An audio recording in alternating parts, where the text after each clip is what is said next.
Okay, so this week we are moving into chapter 8, and this is a summary of the chapter. You are more than welcome to read the entire chapter if you need more explanation, more examples, but this is just a summary of the main components just to help you along and understand.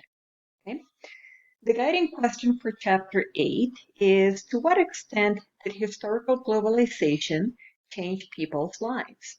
Now, we have been talking about globalization and how it impacts our lives, and now we're moving towards how it all began and the historical component and how it impacted people back then and how it continues to impact us today. Okay?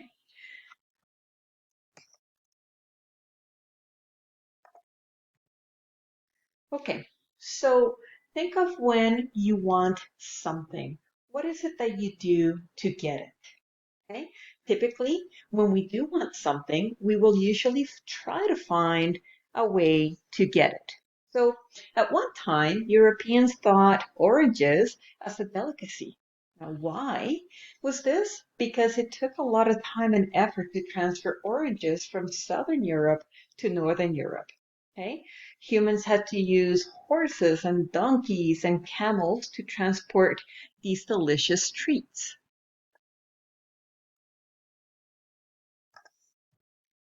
So this was the spark to international trade, which is the exchange of materials, goods, and services among distant groups of people. So if you think of when you go to your fridge and you grab an orange or you grab an apple, if you look at the sticker on it, it will not say Calgary, Airdrie, Okotoks, because these oranges and these apples come from the States, from South America, from other places in Canada. Okay, so despite the long months of travel required to get these items, such as oranges, people still wanted things they could not grow or make in their own environment. And so this sparked international trade. And international trade was very impactful. Okay. One example of international trade was the Silk Road. Okay. Um, the Chinese Emperor Wu Di wanted powerful war horses from Iran. And so he sent um, a group to find some in Central Asia. However, this mission failed because the road and the trek to these parts was very, very dangerous. It was very violent, and many people died. However, Zhang Zian, which was the leader of the group, did find what we now call the Silk Road instead. Now, the Silk Road was a network of trading between the Mediterranean and China. Now, the Chinese knew how to make silk, and others around would pay high prices for this silk because they either didn't have the resources, or even if they did have the resources, they didn't know, or they didn't know how, or they didn't have the skills to make this silk. Here is the map that outlines the Silk Road. Now, I'm not going to go into too much detail about this map because I have placed in D2L, in the content area, a video that summarizes, actually gives you a little bit more in-depth information about the Silk Road. And I would encourage you to go and watch it, as it will also help you with the assignment that's coming up this week.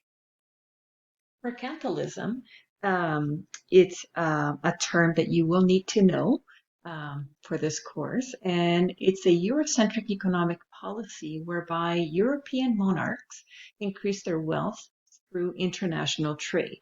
Now, European monarchs, and a monarch is a type of government where the king has the final say in the laws that are implemented and what goes on within the country.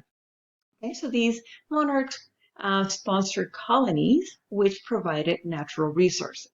Now, European monarchs believed that their level of gold and silver and jewels in their treasury reflected their prestige. And so the more they had, the more prestige they had. And the more prestige they had, the more power they believed to have had. Okay? In mercantilism, monarchs and governments had the right to control trade for their own benefit.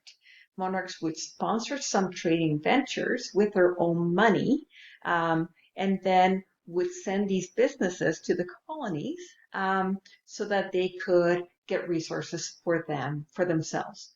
They offered these colonies a monopoly, and a monopoly was the right to gather and trade a specific good over anyone else. So they were the only ones allowed to trade and make a profit out of whichever resource they were granted um, within that company. So here's a table of how that would work. So the monarch would grant permission, would fund, give money and authority to a company to operate in a colony and gather resources.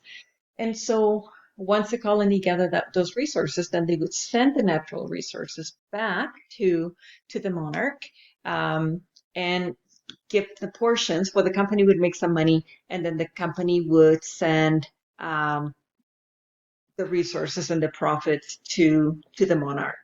Okay, so in this model, both the company and the monarch were benefiting from the work of the colonies. Now, as you read in chapter 8, you will come across the word capitalism. Okay? And although they're very similar, the biggest difference between mercantilism and capitalism is that mercantilism created profits for the monarch, whereas capitalism created profits for a business so that the business could make money.